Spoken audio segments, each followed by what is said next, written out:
मनोविज्ञान यानी मन का विज्ञान। पर क्या ऐसे समझने का तरीका हमेशा से एक जैसा था? अरे बिल्कुल नहीं। तो चलिए आज उन बड़े विचारों के एक तेज सफर पर निकलते हैं जिन्होंने हमारे मन को समझने के तरीके को हमेशा हमेशा के लिए बदल दिया। तो हमारा सफर कैसा रहेगा? सबसे पहले हम देखेंगे कि शुरुआती बहसें क्या थीं। फिर हम मनोविज्ञान के दो दिग्गजों, व्यवहारवाद और मनोविश्लेषणवाद के बीच की जबरदस्त वैचारिक लड़ाई को समझेंगे। इसके बाद हम ये जानेंगे कि कैसे एक ज्यादा मानवीय दृष्टिकोण सामने आया, और आखिर में मन के आधुनिक यानी कंप्यूटर वाले मॉडल तक पहुंचेंगे। और हाँ, अंत में अपने ज्ञान को परखने के लिए तैयार रहिएगा। तो चलिए कहानी की शुरुआत करते हैं। जब मनोविज्ञान को एक विज्ञान बनाने की पहली कोशिश हुई तो वो शुरुआत में ही दो हिस्सों में बढ़ गया। एक था संरचनावाद और दूसरा प्रकार्यवाद, और यहीं से शुरू हुई इसकी सबसे पहली और बुनियादी बहस। देखिए, एक तरफ थे एडवर्ड टिचना, जिनका था संरचनावाद या स्ट्रक्चरलिज्म। वो चेतना को, मतलब हमारी कॉन्शियसनेस को, उसके छोटे छोटे हिस्सों में तोड़कर समझना चाहते थे। और दूसरी तरफ थे विलियम जेम्स, जिनका था प्रकार्यवाद या फंक्शनलिज्म। उनका कहना था कि भाई हिस्सों को छोड़ो, ये समझो कि चेतना का मकसद क्या है, ये हमें अपने आसपास के माहौल में जिंदा रहने और ढलने में कैसे मदद करती है। इसके बाद तो मनोविज्ञान के मैदान में दो ऐसे जबरदस्त आइडियाज आए जो एक दूसरे से बिल्कुल उल्टे थे, और इन्होंने खेल को पूरी तरह से बदल कर रख दिया। पहले आया व्यवहारवाद यानी बिहेवियरिज्म। ये एक एकदम क्रांतिकारी विचार था, जिसने कहा मन, विचार, भावनाएं, इन सबको भूल जाओ। अगर हम किसी चीज को देख या नाप नहीं सकते तो वो विज्ञान नहीं है। इसलिए मनोविज्ञान को सिर्फ और सिर्फ हमारे व्यवहार, हमारे एक्शंस पर ध्यान देना चाहिए। अब ये जो ब्लैक बॉक्स का आइडिया है ना, ये बड़ा कमाल का है। व्यवहारवादियों के लिए हमारा दिमाग एक रहस्यमयी बक्सा था। अंदर क्या चल रहा है उन्हें इससे कोई मतलब नहीं था। उनका फोकस सिर्फ इस पर था कि क्या इनपुट देने पर क्या आउटपुट मिलता है, बस। इस बात को जॉन बी वॉटसन का ये मशहूर कोट और भी मजबूती से सामने रखता है। सोचिए जरा, वो कह रहे थे कि जेनेटिक्स, मतलब हमारे जीन्स, कोई खास मायने नहीं रखते। बस सही माहौल और ट्रेनिंग दो और किसी भी बच्चे को कुछ भी बनाया जा सकता है, चाहे वो डॉक्टर हो या फिर चोर। अब चलते हैं कहानी के बिल्कुल दूसरे सिरे पर, सिगमंड फ्रॉइड का मनोविश्लेषणवाद यानी साइको एनालिसिस। इनका कहना था कि जो दिखता है वो तो कुछ भी नहीं है। हमारा असली व्यवहार तो उन चीजों से तय होता है जिन्हें हम देख ही नहीं सकते। हमारा अचेतन मन, अनकॉन्शियस माइंड। फ्रॉइड ने मन की तुलना एक आइसबर्ग से की थी, जानते हैं ना, जिसका ज्यादातर हिस्सा पानी के नीचे छिपा होता है। बिल्कुल वैसे ही हमारी चेतना तो बस ऊपरी हिस्सा है। असली खेल तो पानी के नीचे चल रहा है, हमारे अचेतन मन में, जहां हमारी दबी हुई इच्छाएं, गहरे डर और छिपे हुए विचार मौजूद हैं। फ्रॉइड का मानना था कि हमारा व्यवहार इन्हीं छिपी हुई ताकतों का नतीजा है। लेकिन कहानी में एक और मोड़ आया। कुछ मनोवैज्ञानिकों को लगा कि भाई व्यवहारवाद तो इंसान को एक मशीन की तरह देख रहा है, और मनोविश्लेषणवाद सिर्फ अंधेरी छिपी हुई बातों पर ही फोकस कर रहा है। वो इंसान को एक पूरे समग्र रूप में देखना चाहते थे। और यहीं से जन्म हुआ मानवतावाद का, यानी ह्यूमैनिज्म का। मैस्लो और रोजर्स जैसे विचारकों ने इंसान की अच्छाई, उसके विकास की क्षमता और अपनी पूरी काबिलियत तक पहुंचने पर जोर दिया। और साथ ही एक और मजेदार स्कूल ऑफ थॉट उभरा, गेस्टाल्ट मनोविज्ञान। इसका मूल मंत्र था the whole is different from the sum of its parts. मतलब हम किसी गाने को अलग अलग सुरों के तौर पर नहीं, बल्कि एक पूरी धुन के रूप में महसूस करते हैं। अब कहानी आ पहुंचती है 20वीं सदी के बीच में। यहां एक टेक्नोलॉजिकल आविष्कार ने सब कुछ बदल दिया, कंप्यूटर। जी हां, कंप्यूटर के आने से मनोवैज्ञानिकों को मन को समझने के लिए एक जबरदस्त नया मॉडल मिल गया। ये आइडिया एकदम से पॉपुलर हो गया। अरे हाँ, हमारा दिमाग भी तो एक कंप्यूटर की तरह ही है।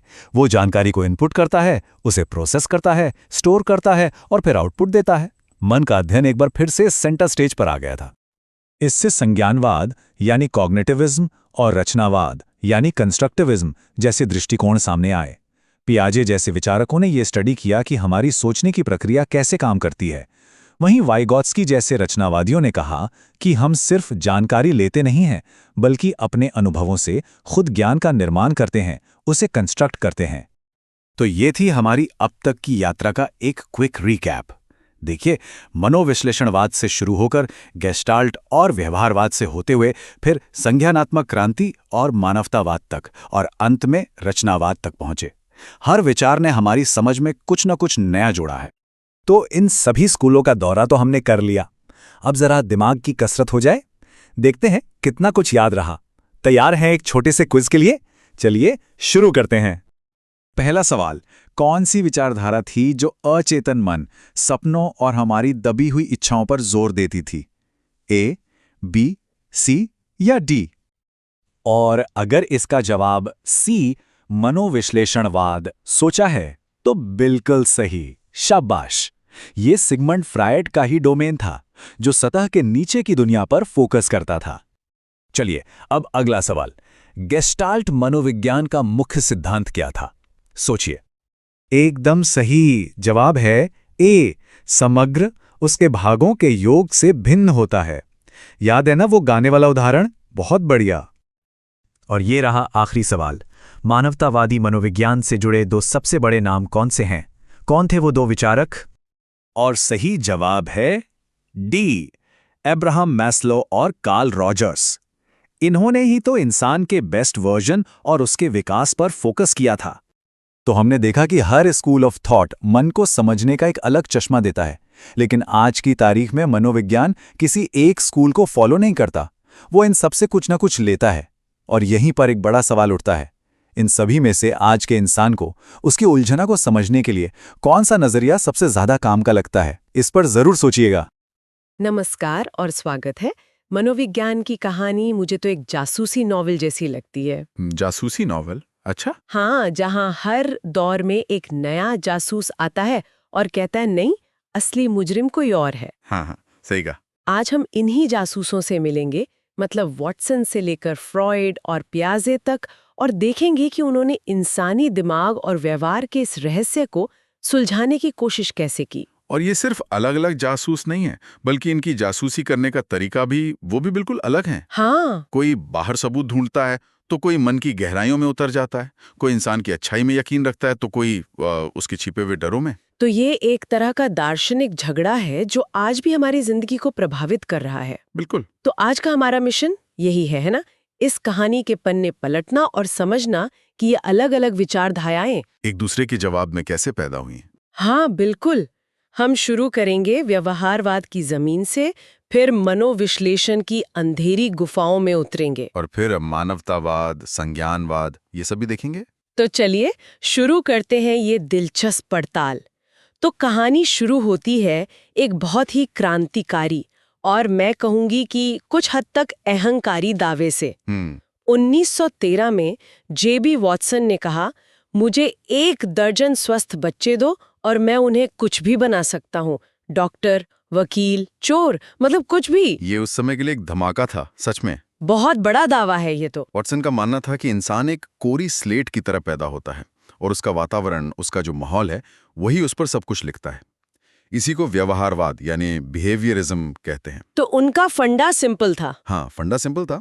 जिस चीज को मैं देख नहीं सकता, माप नहीं सकता, उसे मैं विज्ञान नहीं मान सकता, और मन या चेतना को तो कोई देख नहीं सकता। अच्छा, तो इसीलिए उन्होंने मन को एक ब्लैक बॉक्स कहा। जी, मतलब एक ऐसा डिब्बा जिसके अंदर क्या है इससे हमें कोई मतलब ही नहीं, बस ये देखो कि डिब्बे में क्या डाला, मतलब इनपुट, और बाहर क्या निकला, यानी आउटपुट। बिल्कुल। उनके लिए मनोविज्ञान का काम था व्यवहार का अध्ययन करना, जिसे देखा जा सकता है। अगर कोई कुत्ते को देखकर डरता है, तो ये मत पूछो कि उसके मन में क्या चल रहा है। बस ये देखो कि कुत्ता सामने आने पर उसकी धड़कन कैसे तेज होती है, वो कैसे भागता है, और अगर इस व्यवहार को सीखा गया है तो इसे भुलाया भी जा सकता है। अच्छा, तो आज की बहुत सारी थेरेपीज इसी पर काम करती हैं, फोबिया का इलाज वगैरह। हाँ, बिल्कुल, इसी सिद्धांत पर। लेकिन इसमें एक बड़ी कमी लगती है।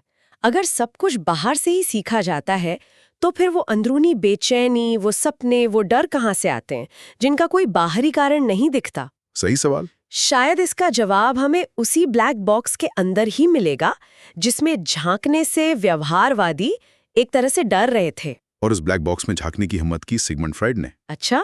फ्रायड ने कहा कि असली कहानी तो सतह के नीचे है। हमारा व्यवहार तो बस एक आइसबर्ग का ऊपरी हिस्सा है।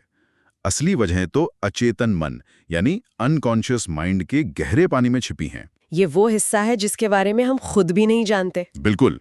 तो फ्रॉइड के मुताबिक अगर कोई स्टेज पर जाने से डरता है, तो इसका कारण उसका कोई बाहरी अनुभव नहीं, बल्कि उसके अचेतन में दबा हुआ कोई पुराना डर या इच्छा हो सकती है। हाँ, शायद बचपन का कोई ऐसा अनुभव जिसे वो बिल्कुल भूल चुका है, लेकिन वो उसके अचेतन में जिंदा है, और उसके आज के व्यवहार को कंट्रोल कर रहा है। मतलब हमारा असामान्य व्यवहार इसी दबे हुए गुस्से, डर और इच्छाओं का नतीजा है। फ्रॉइड का मानना यही था। तो इस रहस्यमयी खजाने तक या कहूं कि कबाड़ खाने तक पहुंचने का कोई रास्ता है? क्योंकि ये तो बड़ा खतरनाक भी लग सकता है, किसी के दबे हुए डरों को बाहर निकालना। फ्रॉइड ने इसके लिए कुछ औजार बनाए थे। एक था सपनों का विश्लेषण। सपनों का विश्लेषण। हाँ, उनका मानना था कि सपने हमारे अचेतन मन तक जाने का शाही रास्ता है, जहां हमारी दबी हुई इच्छाएं रम्ज मतलब कोड बनकर सामने आती हैं। अच्छा। दूसरा तरीका था मुक्त साहचर्य यानी फ्री एसोसिएशन। इसमें फ्रॉइड मरीज से कहते थे, अपने दिमाग को एक बहती नदी की तरह बहने दो और जो भी पत्थर, पत्ती या ख्याल सामने आए उसे बिना सोचे समझे बोलते जाओ। और कहीं ना कहीं उस धारा में खजाना छिपा है। हाँ बिल्कुल। ठीक है, तो एक तरफ व्यवहारवादी हैं जो कहते हैं कि हम माहौल की कठपुतलियां हैं, दूसरी तरफ मनोविश्लेषण है जो कहता है कि हम अपने ही अनजाने डरों और इच्छाओं के गुलाम हैं। ये दोनों ही बातें इंसान को थोड़ा बेचारा और मजबूर दिखाती हैं, है ना? क्या कोई ऐसा भी था जिसने कहा कि इंसान इतना भी मजबूर नहीं है? ये एक बहुत जरूरी सवाल है और यही सवाल कार्ल रॉजर्स और अब्राहम मैस्लो जैसे विचारकों ने पूछा। अच्छा। उन्होंने कहा कि तुम दोनों ही इंसान की खामियों और बीमारियों पर अटके हो। मनोविज्ञान का काम सिर्फ टूटे हुए को जोड़ना नहीं, बल्कि जो ठीक है उसे और बेहतर बनाना है। यहीं से मानवतावाद यानी ह्यूमनिज्म का जन्म हुआ। तो ये एक ज्यादा आशावादी नजरिया है। बहुत ज्यादा। मानवतावाद का मानना है कि हर इंसान में आत्मसिद्धि यानी सेल्फ एक्चुअलाइजेशन की एक स्वाभाविक इच्छा और क्षमता होती है। जैसे एक बीज के अंदर एक विशाल पेड़ बनने की पूरी क्षमता छिपी होती है, बस उसे सही माहौल चाहिए। बिल्कुल सही उदाहरण। मैस्लो ने कहा कि मनोविज्ञान का काम इंसान को रोटी, कपड़ा और सुरक्षा से आगे ले जाकर प्यार, सम्मान और अंत में उसकी पूरी क्षमता तक पहुंचने में मदद करना है। मतलब ये मनोविज्ञान को सिर्फ मानसिक बीमारियों के इलाज से आगे ले जाकर व्यक्तिगत विकास और खुशी की खोज की ओर ले जाता है। जी। ये इंसान को अपनी कहानी का हीरो बनाता है, शिकार नहीं। बिल्कुल। ये कहता है कि हमारे पास चुनने की आज़ादी है और हम अपने जीवन के लिए खुद जिम्मेदार हैं। ये एक बहुत शक्तिशाली विचार था। बदलते हैं। अभी तक हम बात कर रहे थे कि हमारा व्यवहार क्यों होता है, लेकिन ये कैसे होता है। मेरा मतलब है, जब हम दुनिया को देखते हैं तो हमारा दिमाग जानकारी को प्रोसेस कैसे करता है। जैसे जब हम किसी चेहरे को देखते हैं तो हम अलग अलग आंख, नाक, मुंह नहीं देखते, हम सीधा एक पूरा चेहरा देखते हैं। हाँ बिल्कुल। ऐसा क्यों? यहाँ पर कहानी में एक और दिलचस्प मोड़ आता है, जिसे गेस्टाल्ट मनोविज्ञान यानी गेस्टाल्ट साइकोलॉजी कहते हैं। गेस्टाल्ट। हाँ, 1912 के आसपास जर्मनी में मैक्स वदाइमर जैसे विचारकों ने कहा कि हमारा दिमाग चीजों को टुकड़ों में नहीं बल्कि एक संगठित, संपूर्ण, एक होल के रूप में देखता है। गेस्टाल्ट का मतलब ही समग्र या पैटर्न होता है। मतलब the whole is different from the sum of its parts वाली बात। आपने बिल्कुल सही पकड़ा। उनका सबसे प्रसिद्ध उदाहरण 5 फिनोमेना था, जहां 2 अलग-अलग लाइटें जब तेजी से जलती बुझती हैं तो हमें एक ही लाइट हिलती हुई दिखती है। बिल्कुल। हिस्से 2 थे पर दिखा एक। यही जादू है। इसी तरह एक संगीत की धुन सिर्फ अलग-अलग सुरों का जोड़ नहीं होती, बल्कि उन सुरों से मिलकर बना एक संपूर्ण अनुभव होती है। तो समस्या समाधान भी ऐसे ही होता है। गेस्टाल्टवादियों ने कहा, हाँ बिल्कुल, जब हम अचानक से समस्या के सभी टुकड़ों को जोड़कर पूरी तस्वीर देख लेते हैं, जिसे हम कहते हैं आहा मोमेंट। वाह, ये तो कमाल की बात है। तो गेस्टाल्ट ने ये तो बताया कि हमारा दिमाग पैटर्न बनाता है, लेकिन ये पैटर्न बनाने की प्रक्रिया होती कैसे है? वो कौन सा मैकेनिज्म है जो ये सब करता है? लगता है हम फिर से उसी ब्लैक बॉक्स के दरवाजे पर आ गए हैं। और इस बार दरवाजा तोड़ा संज्ञानवादियों ने, मतलब कॉग्निटिविस्ट्स ने। अच्छा। 1950-60 के दशक में एक क्रांति हुई, जिसे संज्ञानात्मक क्रांति कहते हैं। पियाजे और ब्रूनर जैसे विचारकों ने कहा कि आप मानसिक प्रक्रियाओं को अनदेखा कर ही नहीं सकते। हम कैसे सोचते हैं, याद रखते हैं, भाषा सीखते हैं, यही तो मनोविज्ञान का असली काम है। बिल्कुल। और सबसे दिलचस्प बात, स्कूल ने दिमाग की तुलना एक कंप्यूटर से की। मतलब 1950s के दशक में ही लोग दिमाग को एक तरह का हार्डवेयर और विचारों को सॉफ्टवेयर की तरह देखने लगे थे। हाँ, ये तो अपने समय से बहुत आगे की सोच लगती है। बिल्कुल। कंप्यूटर के आने से मनोवैज्ञानिकों को दिमाग को समझने के लिए एक नया और शक्तिशाली मॉडल मिला। इनपुट यानी जो हम देखते सुनते हैं, फिर प्रोसेसिंग यानी सोचना समझना, और फिर आउटपुट यानी हमारा व्यवहार। तो इसने व्यवहारवाद के SR मॉडल को बदल दिया, स्टिमुलस रिस्पॉन्स। पूरी तरह बदल दिया।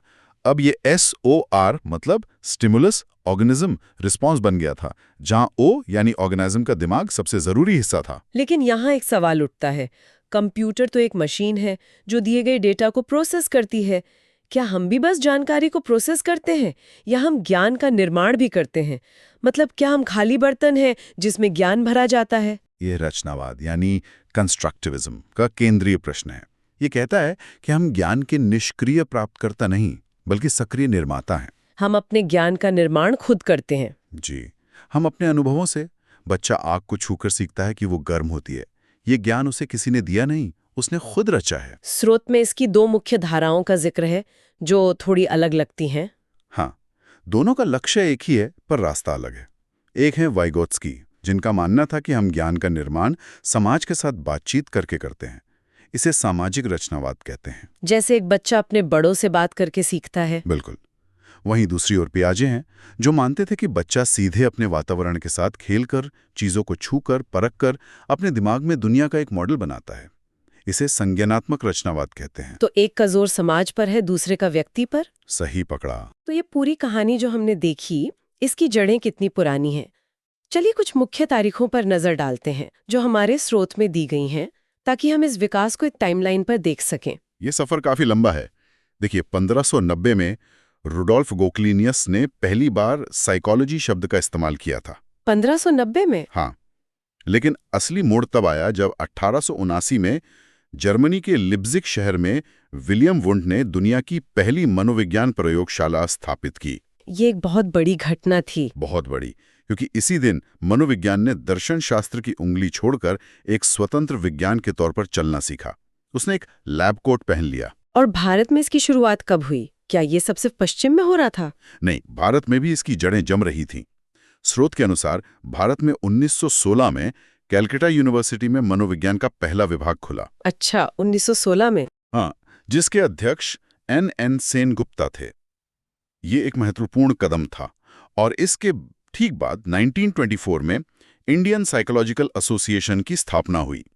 तो ये दिखाता है कि ये क्षेत्र विश्व स्तर पर कैसे विकसित हो रहा था और भारतीय अकादमिक जगत भी इसमें सक्रिय रूप से भाग ले रहा था। बिल्कुल। तो आज हमने इंसानी दिमाग को समझने की इस जासूसी कहानी के कई अहम किरदारों से मुलाकात की। व्यवहारवाद के बाहरी सबूतों से लेकर मनोविश्लेषण के अंदरूनी रहस्यों तक। मानवतावाद की इंसानी ताकत से लेकर संज्ञानावाद के कंप्यूटर जैसे दिमाग तक। हाँ, ये सिर्फ अकादमिक सिद्धांत नहीं है, ये वो अलग अलग लेंस हैं जिनसे हम खुद को और अपने आसपास के लोगों को बेहतर समझ सकते हैं। सही बात है। कोई एक दृष्टिकोण पूरी कहानी नहीं बताता, लेकिन सब मिलकर एक ज्यादा मुकम्मल और दिलचस्प तस्वीर पेश करते हैं। और जाते जाते सुनने वालों के लिए एक सवाल छोड़ जाते हैं। स्रोत बताता है कि 1950s के दशक में कंप्यूटर के आने से संज्ञानवादी क्रांति हुई, जिसने मन को समझने का तरीका बदल दिया। आज जब हम आर्टिफिशियल इंटेलिजेंस और न्यूरल नेटवर्क के युग में हैं, जो खुद सोचना सीख रहे हैं, तो मन को समझने में अगली बड़ी क्रांति कैसी दिख सकती है? बहुत ही दिलचस्प सवाल है। क्या हम एक तरह का डिजिटल व्यवहारवाद देख रहे हैं, जहां हम एआई के सिर्फ इनपुट और आउटपुट देख सकते हैं, लेकिन बीच का ब्लैक बॉक्स हमारी समझ से बाहर है? या फिर हम एक नए तरह का संज्ञानवाद बना रहे हैं? इस पर सोचिएगा।